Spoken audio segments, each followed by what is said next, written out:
I'm finally doing it. Hey guys, it's Katie and welcome back to my channel. I am so glad that you're here. As you can see, I've got a book in my hand and it is none other than ACOTAR, aka A Court of Thorns and Roses, the very famous fantasy series that I have yet to get into, even though it's been popular for about a year-ish now. If you haven't heard about this, you're living under a rock at this point. I just read the back and basically the only things that I really know about it are that it's a Beauty and the Beast retelling and it follows Feyre and a guy named Tamlin who is a fae, which is like a fairy.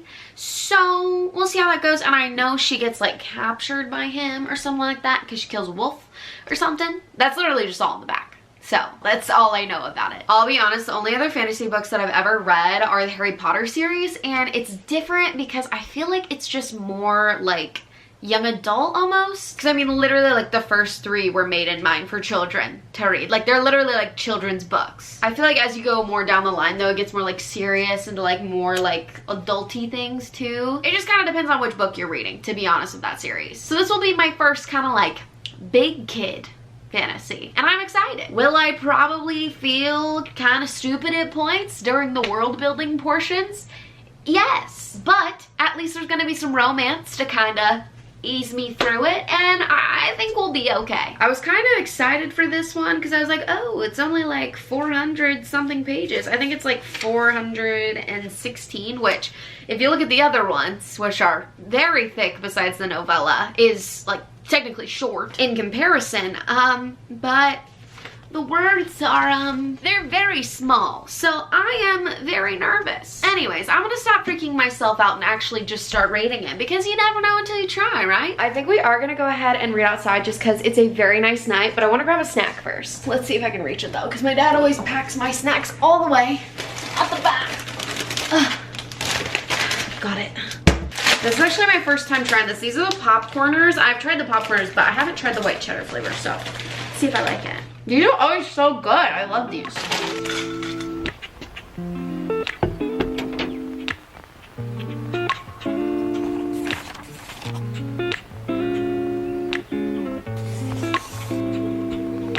Okay, it's a little while later. Sorry if the lighting's weird. It got kind of dark and I had to turn on the lights and stuff. My dad only has these red, like, ever, because he changes them from his phone, but kind of matches the vibe of the book, so ain't no complaints here. I just finished chapter 3 and I'm currently on page 33, about to start chapter 4, and I just left on kind of like a cliffhanger. But before we talk about that, I want to give my like first impressions of the book. Basically the whole first chapter of the book was like kind of talking about how she killed the wolf and stuff like that, and just like random like world building. So she was basically saying she was like the hunter of her family and stuff like that, but then there was like a wolf and then like a deer or whatever, and she thought that the wolf might be a fae, which I don't really know how all that works yet. I've already looked up so many different things, like just on the internet, like trying not to spoil anything for myself, just because I feel like sometimes in a story, like if they say certain words or anything like that, like you kind of have to know what they mean to like understand what's going on. Okay, sorry about the change in locations. I had to come inside because the bugs were literally like eating me up. Anyways, in chapter 2 we're introduced to her family, whom I actually loathe. Their whole like family dynamic is super weird and just like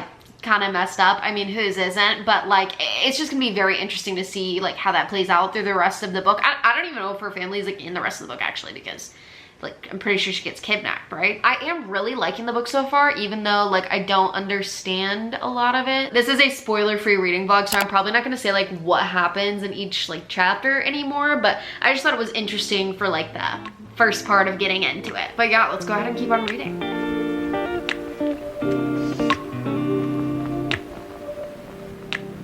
We used to have each other's playlists. No, no. Used to be each other's best friends. Yeah. And now we go our separate pathways, but your heart's still in mine. Yeah.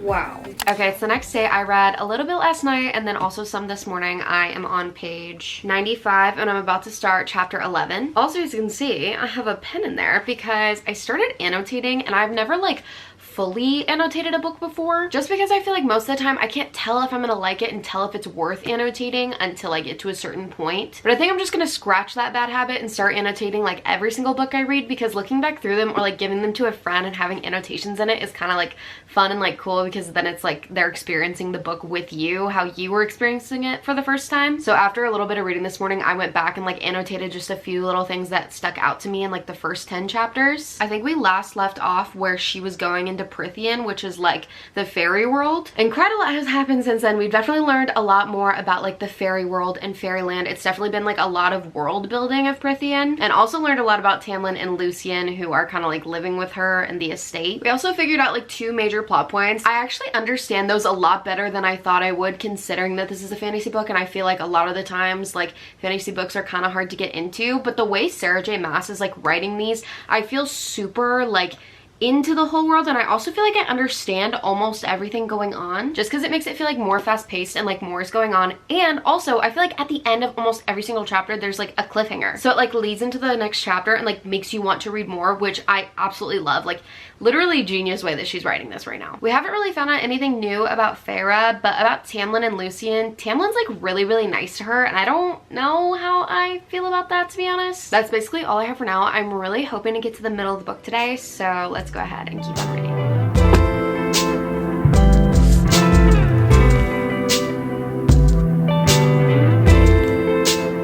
So now we're going to your bedroom. Don't you think we're moving too soon? I love to hear you when you complain about your best friend, how she's so late. We have a friend joining us today. Come here. Say hello, everybody. My name's Peanut. What's up? I'm currently about to start chapter 22, so I'm on page 198, and the last time I updated you was page 94, so I've read quite a bit, and we're about halfway through, which is great. I'm really starting to like Lucian and his relationship with Farah. It gives me like brother-sister kind of vibes, like the I'm messing with you type thing. I just think it's so funny, and I love it, and just think it's so cute. We also learned a lot more about his past too, which was very interesting and low-key kind of sad, but I just really like him as a character. He's cool. I feel like Farah's finally like coming to her own in Prithian, finally like trying things and whatever, like finding things she can do and stuff like that. She's kind of like getting a lot more used to it and comfortable there. I also feel like something's about to go down with her and Tamlin. Like I don't know if she like ends up with him. I don't even know what the other books are about, so I literally couldn't tell you like what happens in these, but I feel like something's gonna happen between them. Like honestly, I just do. Like I just have this feeling, especially considering what happened at the end of the last chapter. I'm not gonna say anything, but Tamlin is super sweet to her, and he says things that are just so like like they like just like get my heart like pumping. I'm like, Tamlin, like you did not just say that. I feel like he's always looking out for her and always wants what's good for her and like trying to make her feel comfortable there, which I just love. And I think that their friendship or whatever ship is about to happen is very cute too. I literally cannot put it down. I'm so invested in this story, even though we're still like at the world building part of it all and kind of like figuring things out. I feel like the best part though is that I don't know what's gonna happen next. I feel like with a lot of books, like you can figure it out. Like you'll be like, oh, like these 2 people end up together, or like this is gonna happen or whatever, but there's always something new going on, and it's just so interesting because it's like a world that I've never experienced before. I think I saw somebody on TikTok say this about this book whenever they were giving a review, but you truly do figure out things as Farah figures them out, which I think is so cool, because like she's like and then you're like so like you both have like an epiphany at the same time. It's like such like a very like, I don't know, like a unique and almost like intimate experience with this character in this book. I'm hoping to get a lot done today so that we can finish it tomorrow pretty easily. So yeah, let's go ahead and just start reading again. Sick of having to wait your turn to have to speak. I look at you and know there's something underneath. I call you up but you can't be found, you can't be found. What is it gotta hold over you now? So just wait for a minute. I know that your wishes can change the things we can't control, but if we just lay here and listen.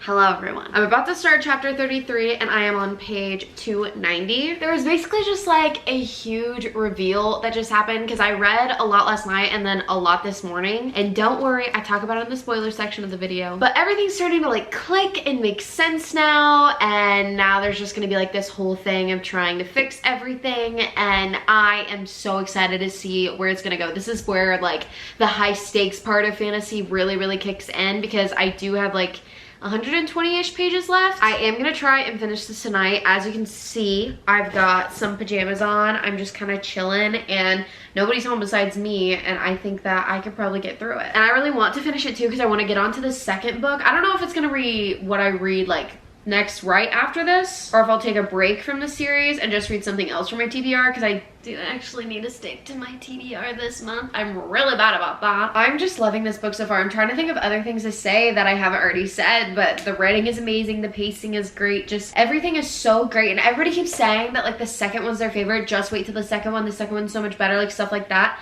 And I just don't understand because this one is so good. Like I obviously haven't finished it yet, so maybe there's some things that I don't know or probably maybe won't make this a 5-star read for me, but we'll see. I honestly don't know where it's gonna go on my rating scale yet, so we'll see. I'm gonna get right into reading this because I must know what happens.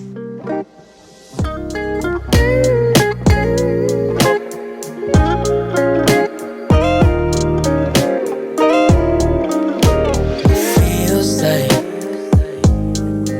I have been gone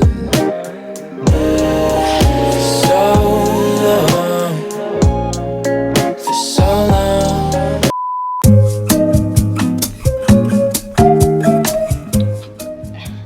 Feyre, come on. Guys, I'm literally so stressed out right now. I can't. What? Okay. You're kidding, right? Like they're kidding? This is a joke. I knew it. I literally knew it. What? Who is this guy? I have no words for him.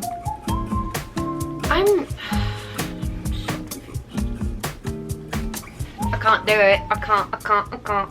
You're kidding. So, I've been reading for a bit, and let's just say I am like shook to my core. How many chapters are there? Okay, there's 416 pages, so we have less than 100 pages to go. And there's also 46 chapters, and I'm on chapter 38, like I said. So we have 8 chapters. I think I can finish it, honestly. What's 416 minus 337? Okay, so we have 79 pages left. I think that I can read the rest of it, honestly, especially because it's only 9:21. So I think I'm gonna get cozy in my chair and just keep reading the rest. It is 12 a.m. so I'm gonna go ahead and go to bed and I'm gonna share my thoughts with you guys in the morning. All right, guys, it is time for my final thoughts on A Court of Thorns and Roses. The last like 100 pages or so were low-key kind of crazy. Like they threw me for a huge loop. I was not expecting it at all. I'm obviously gonna talk about that way more in the spoiler section though, so make sure that if you haven't read the book, you don't watch that, and if you have, you do, because I share all of my thoughts. I think my overall rating for this book though is a solid 4.5.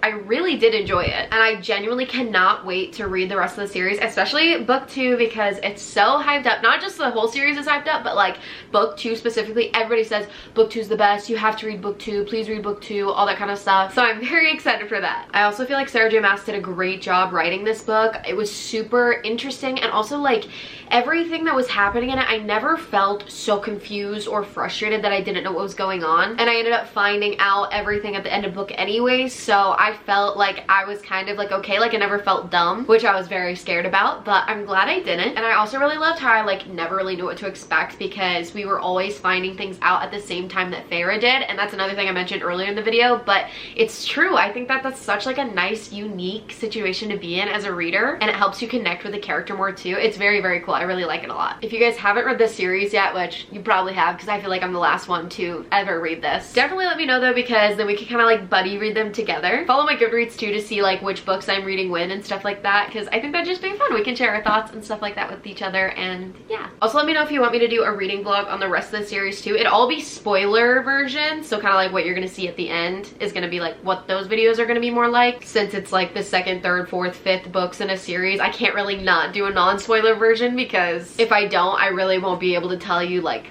anything. So let me know if you guys would be interested in that. And if you haven't read this book, then this is kind of the end of the video for you. So make sure you like, subscribe, tell me any thoughts you have on this book, if you're gonna read it, all those things. And go ahead and click off the video because this is your final spoiler warning. Are you gone? You've read the book, right? Okay, we're gonna get into the spoilers. Okay, spoiler warning. Hello everybody. So basically everything that's happened so far is what's on the back of the book, right? But then we found out about the blight and then the curse. The fact that the blight is like a big plague and it could cross over to the mortal world, but Tamlin says that like it's going really, really slow, so he doesn't think that'll happen soon, I guess. Kind of confuses me, but also intrigues me because I'm interested to see how that plays out, because I feel like that's going to be a huge plot point in like not just this book, but the rest of the series. And then also the curse that like all of the Fae have on themselves, where they have to like wear those masks. It's giving Beauty and the Beast, and I know this is a Beauty and the Beast retelling, but like it's giving the part of Beauty and the Beast where like they were transformed into objects and then he was transformed into a beast. And also the fact that Tamlin's kind of like a high Fae. I think that's kind of cool. Like Lucian was even saying that like he can't transform like Tamlin can, or like there's like that creature, the bogey or whatever, that Lucian can't kill but Tamlin can. And also, since Tamlin's being so nice to her, I'm really interested to see if something happens between them, because I do know that like these are like a little bit of romance sprinkled in with the fantasy. Okay, so I mentioned in the non-spoiler part around like 150 there was something really sad that happened, and basically like a Fae dies, and I was so sad. Like Tamlin literally brought them in like on their shoulder and then like laid them down, and they were trying to do the best they could, and I guess they got like their wings ripped out, which is actually insane. Like I cannot imagine how much that hurts. And it was like one of the first times that Feyre kind of realized in her head, like whether you're a Fae or like you're a human, like you still have like the same like right to live. She said, because I wouldn't want to die alone, because I'd want someone to hold my hand until the end and a while after that. That's something everyone deserves, human or fairy. And then the next page she says, I regret what I did to Andras, and then like apologizes like 1,000 times over. And I don't know, I feel like she's starting to finally like accept the world and be happy there, and like get where all the Fae are coming from and kind of get them more as like beings. And then they also went to a little glen and like went swimming and stuff like that, and it was just her and Tamlin. Like Lucian didn't go swimming for some reason, which was kind of weird. But there's this one part where Lucian, Tamlin, and Feyre are all sitting on like this blanket, and she's thinking, that smile of his sparked something bold in my chest. He also said that you like being brushed, and if I'm a clever girl I might train you with treats. And that's about Tamlin. Tamlin tipped his head to the sky and roared with laughter. Despite myself, I let out a soft laugh. I might die of surprise, Lucian said behind me. You made a joke, Feyre. You don't want to know what the cereal said about you. I just think that's so funny. I love their little friendship thing that they have going on. And then when I heard about Lucian's story, I literally wrote, Lucian's story just broke my entire heart into a million pieces on the side of the book, because it did. And then there's that like bonfire thing, I forget what it's called. Callan Mai or whatever, Fire Night. But basically she's not supposed to go out to Callan Mai, but she does, of course, because it's Feyre. And these Fae try to take her, and then this guy just saves her, like some random Fae that she's never even met before. And she says, standing before me was the most beautiful man I'd ever seen. So I don't know if he's gonna like come up later or something like that. I know there's a lot of characters that I haven't met yet, obviously, that I've heard about, so I'm interested to see where that goes. Basically though, there's this part of the Callan Mai where like the high Fae, like they're gonna smell like who they want, if that makes sense. But she's not going to be in the crowd, so she's not going to be an option. And Lucian literally tells her that like Tamlin will smell you, like Tamlin will go for you, but like obviously she's not going to be there. So then at the end of that chapter they like get like kind of close, if you know what I'm saying. And I was like, ugh. Okay, so I just read chapter 26, and in that chapter we meet Rhysand. So we figured out that he's like the High Lord of like the Winter Court or whatever, and then there's like Aramanthia or whatever. But I'm confused because everybody says they love Rhysand, so I don't really know if like he's in the other books or whatever. I'm assuming that he is, but I don't know if he's like redeemed in the other books. But low-key, that scene with him was really like I was like low-key really scared. I was like, no, like we're one big happy family here, like please don't do that. I also had like the summer celebration whatever, where they just like drank and danced and stuff like that. She could actually go to this one. She couldn't go to the one for spring, but she could go to this one. And the fact that they had their first kiss, oh my gosh, I'm so excited. And there's just so much like so much between them. I'm so excited to see where it goes. Okay, so I'm in the part of the book we just found out like what the whole curse is and stuff like that, and more about Amaranthia or whatever. I think that's how you say her name. I know this was a Beauty and the Beast retelling, but it really shows like the masks and stuff like that, because obviously in like Beauty and the Beast they were like enchanted objects and stuff like that, but in this one it's just kind of like the masks, and I think that's very, very interesting. And it also takes away like a lot of his power, a lot of Tamlin's power. I low-key knew Feyre was gonna go back to Prythian, especially after Tamlin said I love you. I honestly honestly do think that the curse is gonna break and she's gonna end up finding him under the mountain and all that kind of stuff. And also like Amaranthia's whole story about everything, like with her sister falling in love with a mortal, and I don't know, just like that whole thing was kind of like really twisted and like interesting. I wasn't expecting her to be from Highburn or this to be like the whole entire thing. Like she is, what's it called again? The Blight. Like she's the Blight. Like there is no Blight. It's just Amaranthia. Also the fact that Amaranthia like wants Tamlin, like I'm low-key kind of like, I just don't know how this is gonna play out. I know that the masks are gonna come off and the curse is gonna be broken. I just have a feeling that it will, but there's also like 5 more books. So also I was low-key shook whenever he ended up saying that she could go back home. That's how I knew she was like in danger, you know what I mean? Because he was saying that like whatever, because the treaty, which isn't even real, what? Because the treaty, she had to stay there because like a life for a life type thing. I just don't know what to say. I have no idea where this is gonna go. Okay, Jurian, who was Amarantha's sister's lover, who kind of like backstabbed the fairies, he was a human. She has his eye. Amarantha has his eye and a ring. That's some weird.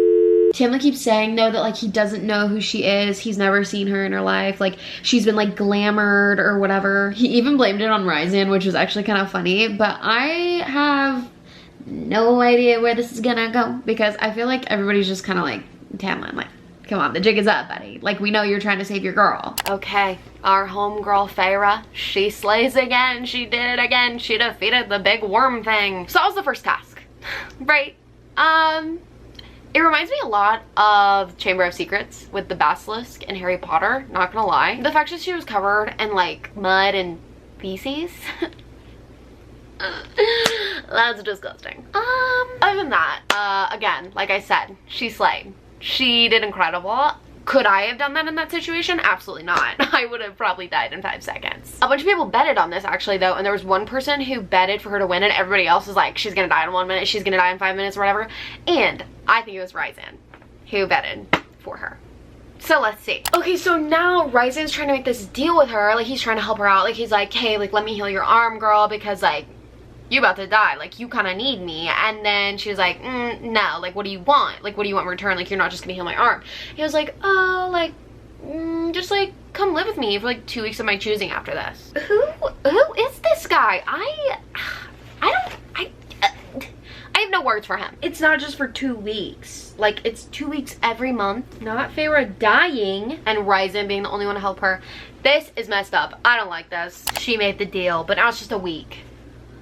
Feyre, like I don't know how to feel about him because like he saved her like twice now. But like what are we doing? Like Ryzan, like what's the motive? Like is he trying to mess with Tamlin because like they have that past? It's kind of giving Damon from the Vampire Diaries a little bit. And then Tamlin step in. Not mad about it though, because I love that show.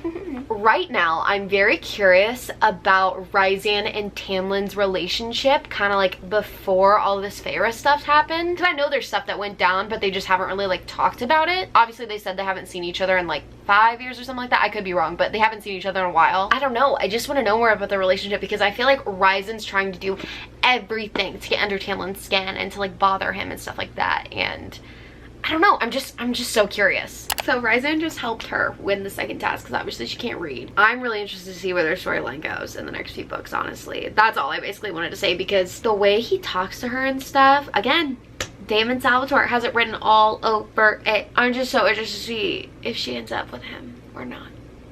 I guess we'll see. Okay, I just got to the third task.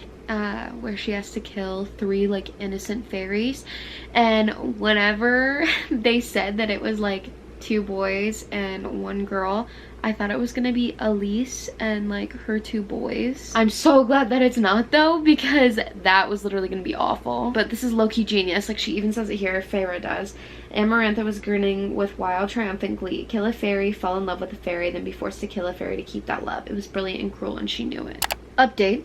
It's worse than Elise and her 2 boys. It's Tamlin.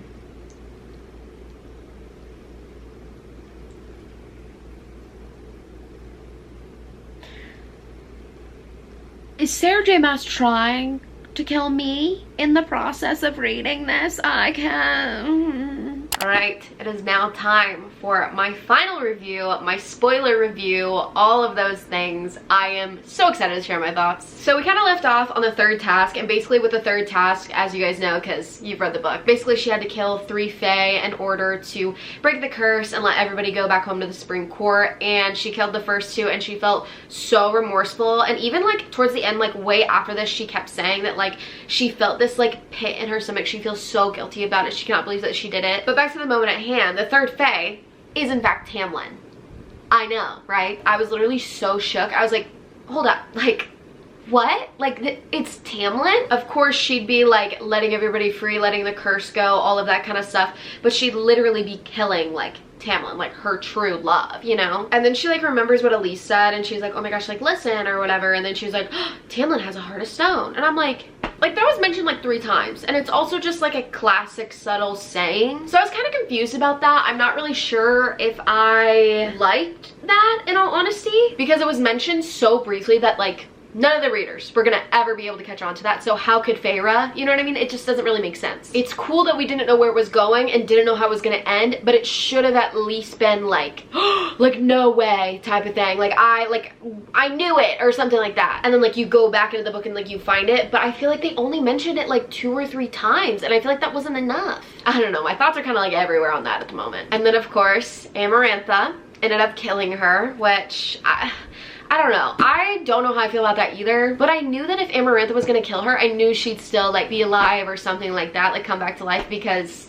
there's 4 other books and she's the main character, you know what I mean? But she ends up coming back as a high fae, which I really was not expecting, but whenever it happened I was like, oh okay, like I could see that happening. Like it makes sense, especially because she's in love with Tamlin, so now she's immortal, and then they all just kind of ended up okay and like happily ever after, if you will. Specifically happy about Elise and her 2 nephews coming back to the Supreme Court. It made me so happy that they were safe and they were okay. I don't know why that subplot of like Elise's story really just like pulled on my heartstrings, but it did. And I'm just so happy that they're okay and they're happy and they're well and they're alive. It also seems like to me that the plot of the next book is going to be a lot about Rhysand. Obviously Feyre now has to go spend like a week with him every month in the Night Court, so I'm very interested to see how that turns out and how his character like develops more throughout it, especially because that book is pretty thicky. So I feel like we're gonna get a lot of good and juicy things in there. Like I said at the very end of the non-spoiler portion, this book is rated a 4.5 for me, and I'm gonna tell you why it's not really a 5-star, because it literally was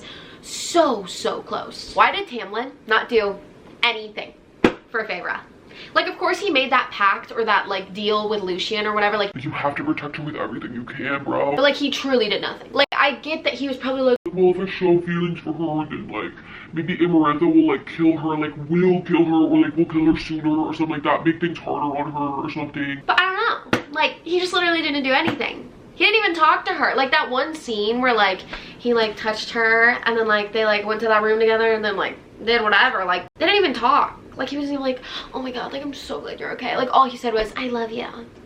I'm like I really liked you before, Tamlin, but now I just really don't know how I feel about you, especially how they ended up like happily ever after. I'm like if I was Feyre, I'd be like chatted up. I'd be like, so why did you do nothing to save me? Like you did not help me at all. Like what was up with that? I thought it was kind of cool though how she did end up having to fight for Tamlin like in the 3 tasks. Like normally I feel like it's always like a guy doing that, but I thought it was kind of cool that it was a girl, because we love girl power. And again, the whole Heart of Stone thing, like I don't see how anybody could have saw that coming, which was cool, but I also don't see how, if we couldn't see it coming, how could she? You know what I mean? Because we all knew the same amount of things. So that part just doesn't really click in my mind yet, but maybe I'll get there. Other than that though, obviously it's a 4.5, so I really highly enjoyed it. I loved the short chapters. It was just flowing and going and everything was great, super fast paced, and also how there was like a conflict at the end of each chapter. Wonderful, we love that. It kept me super interested and on my toes the entire time. I do have to say though, the coolest part is that like the first almost like 250 to 300-ish pages, you had no idea that the blight was Amarantha. Like even looking back at my spoiler portion, I was like, well there's a blight and then there's a curse. No, it's just like basically all Amarantha. Like there was a curse, but like you know what I mean. I just thought that was so interesting, and also a part of the curse being that none of them could talk about the curse, so Feyre literally just like couldn't know. I thought she did such a good job writing that, and also just the way it played out was exceptional. I loved it. My favorite characters in this book are probably Lucien and Rysand. Feyre's cool and I really do like her, but I don't know, like something about the way Lucien and Rysand both talk, they're both just so like witty and they have such good comebacks and they're just so like funny and maybe like a little bad boy-esque. And yeah, overall a solid 4.5. I super enjoyed it. And let me know if you want me to do reading vlogs of the rest of the series. I hope you guys enjoyed this video. If you did, go ahead and give it a like, subscribe down below if you want to see more videos from me, comment your thoughts on this book because I would love to share and talk about it with you guys. And yeah, that's the end of this video. I hope you guys are having a great day and yeah, see you guys next time. Bye guys.